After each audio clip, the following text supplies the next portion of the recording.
Bart and Lisa wake up in new worlds, and our universe breaks into the Simpsons-verse, not once, but twice. Brandon's Monster Morgue is dissecting the 7th issue of Bart Simpson's Treehouse of Horror.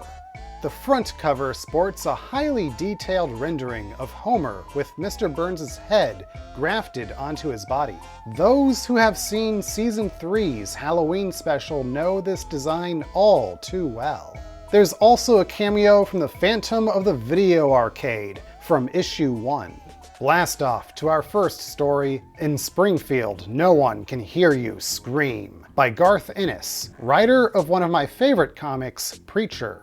Bart is watching an aliens-themed Itchy and Scratchy cartoon that is scaring Maggie. Marge warns her son that if he isn't careful, he'll end up scaring himself too, with all the blood, gore, and monsters. Bart says there's no way he could be scared. Monsters aren't real.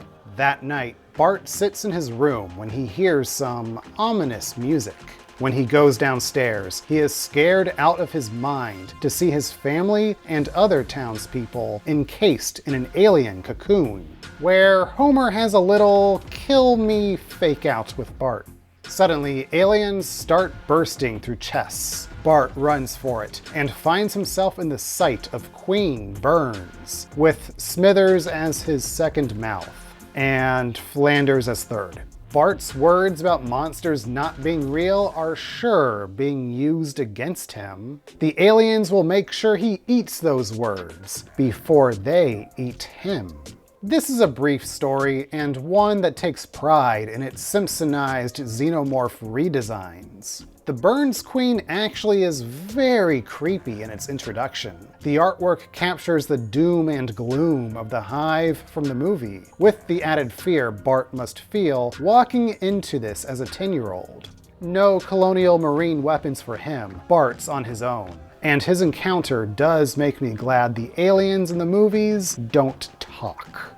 Wake up with our second story, I'm Not in Springfield Anymore, by Stan Sakai. An injured Lisa wakes up in a fantastical world. Upon the advice of Ned Flanders, Groundskeeper Willie, and Barney, she follows the yellow brick road to the Wizard, in hopes of getting back home. She runs into a brainless scarecrow, a mischievous wind-up boy, and a busybody mom, who join her, also in hopes that the Wizard can solve their problems. They arrive at the Wizard's castle, but he will not help them unless they defeat the wicked Burns of the West. Lisa and her companions head to Burns's. She can't stand these weird people and really wants to get home. A flying Smithers kidnaps her. After a rescue mission and the expected melting of the Burns Witch, the Wizard reveals he cannot help them.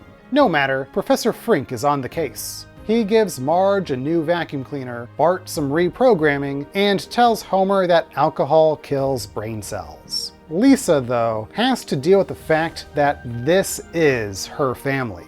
As Wizard of Oz parodies go, I thought this one felt like it was just following the yellow brick road, especially since another Matt Groening property takes a few turns with its Oz episode around the same time. It's no surprise Burns always finds his way in the villainous role, but I don't think I will ever tire of his redesigns. Our third story is thawing out. It's Homo erectus by Troy Nixey. Explorers in the ice caps during the 1800s find Homer's frozen body. They bring him back to London for further study, and once awoken, they find he is quite annoying. This discovery will change science as everyone knows it, or it would have, if Homer wasn't taken in the night, only to be placed in front of the public as nothing more than a sideshow. He is rescued, and tests are performed. The theory is that we have evolved from creatures such as Homer. But it is revealed that Homer is much too dim-witted to be an ancestor of man. The scientists bring him to a more suitable home. At least that's how things appear. The reveal that everything happening is a holographic prank by Kang and Kodos helps bring an oddly sensical context to the events. What we initially think is our past is actually the Simpsons' present. Homo erectus is a total head trip. Blending lifelike humans with Homer's yellowness is always a fun rabbit hole to fall into. If we were to find an ancient frozen body like Homer's, it's easy to imagine the following series of events to be similar to this comic.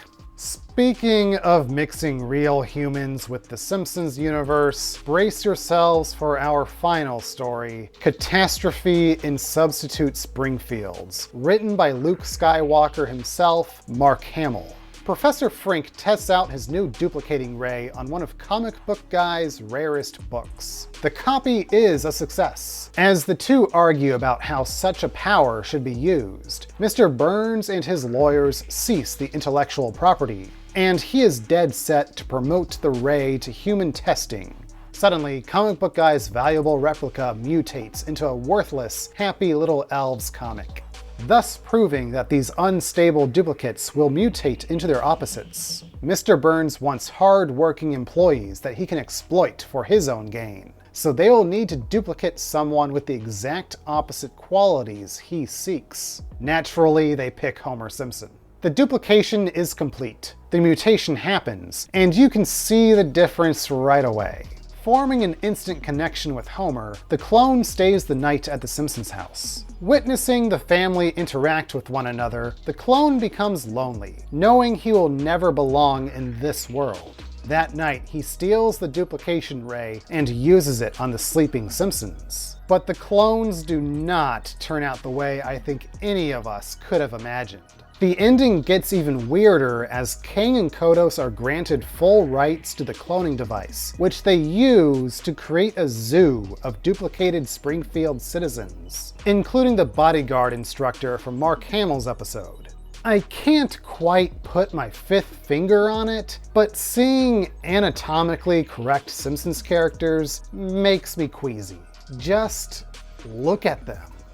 Godzilla fans rejoice. This month's issue stomps away from us, leaving a one-page pinup entitled Destroy All Simpsons, featuring the beloved characters in the form of Toho Kaiju.